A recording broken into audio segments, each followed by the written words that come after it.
नमस्कार, मी तानाजी करचे ER news मराठीमध्ये तुम्हा सर्वांचं स्वागत करतो।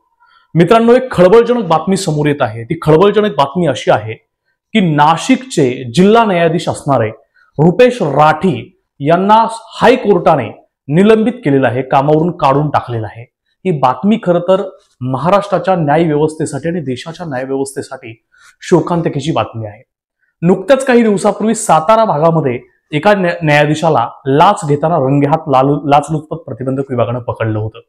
यानंतर दिल्लीमध्ये एका न्यायाधीशाच्या घरामध्ये मोठ्या प्रमाणात पैसे, ते फायर ब्रिगेड ज्यावेळेस आग लागली आणि या आग विझवण्यासाठी गेलेल्या लोकांना असं समजलं की या घरामध्ये खूप सारे पैसे, ते पैसेवरनं पैशाचा पाऊस पडल्यासारखे पैसे पडले। म्हणजे नक्की न्याय व्यवस्था जी आहे ती स्वतंत्र आहे आणि या न्यायालयाच्या भरवशावरच ही लोक जिवंत आहेत किंवा जगत आहेत की आपल्याला या न्यायालयातून न्याय मिळेल या आशेनं या भारतातील आणि महाराष्ट्रातील लोक जगत आहेत। परंतु राठी यांची ज्यावेळेस निलंबन झालं किंवा त्यांना कार्यमुक्त करण्याचे ज्यावेळेस आदेश मुंबई हायकोर्टाने, मुंबई उच्च न्यायालयाने दिले, तर ते का देण्यात आले, काय कारण होतं? तर राठी यांच्या विरोधामध्ये मुंबई उच्च न्यायालयाकडे काही लोकांनी, नागरिकांनी तक्रारी केल्या होत्या। त्या तक्रारी काय होत्या?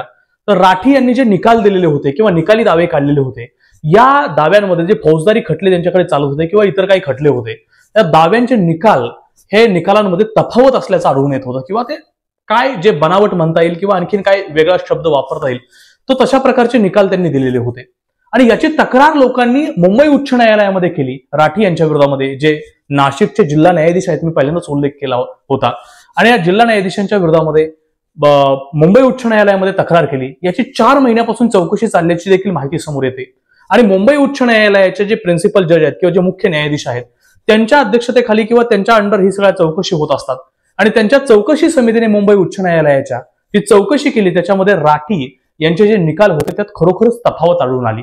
आणि ती तफावत आढळल्यामुळे राठी नेहमीप्रमाणे हे न्यायालयामध्ये गेलेले होते। 10 वाजता त्यांनी कामकाज चालू केलं आणि अचानकपणे त्यांना त्यांचे जे तिथले जिल्हा प्रिन्सिपल न्यायाधीश आहेत त्यांनी बोलवून घेतलं आणि त्या जे मुख्य न्यायाधीश आहेत त्यांनी सांगितलं की तुम्हाला कार्यमुक्त करण्यात, तुम्हाला रिमूव्ह करण्यात येत आहे। अशा प्रकारे राठी यांना या सेवेतून, न्यायाधीशाच्या सेवेतून रिमूव्ह करण्यात आलं। राठी या न्यायाधीशांच्या निलंबनानंतर मात्र न्याय व्यवस्थेमध्ये खळबळ उडाली आहे आणि सामान्य लोकांमध्ये एक वेगळी भावना तयार होऊ लागली न्यायाधीश किंवा न्यायालयांच्या बाबतीमध्ये की नक्की आता काय चालू आहे।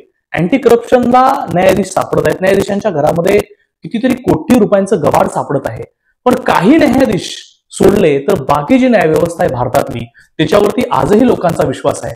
मात्र न्याय व्यवस्थेच्या बाबतीमध्ये नक्की जे वरिष्ठ न्यायाधीश आहेत ते नक्की काय पावले उचलतात या बाबतीमध्ये कठोरात कठोर नक्की राठी यांना पुन्हा सेवेमध्ये घेतलं जाणार आहे का, राठी यांच्यावरती कठोरात कठोर आणखीन काय कारवाई केली जाणार आहे का, हे देखील आपण पाहणार आहे। तोपर्यंत पाहत रहा ER न्यूज मराठी।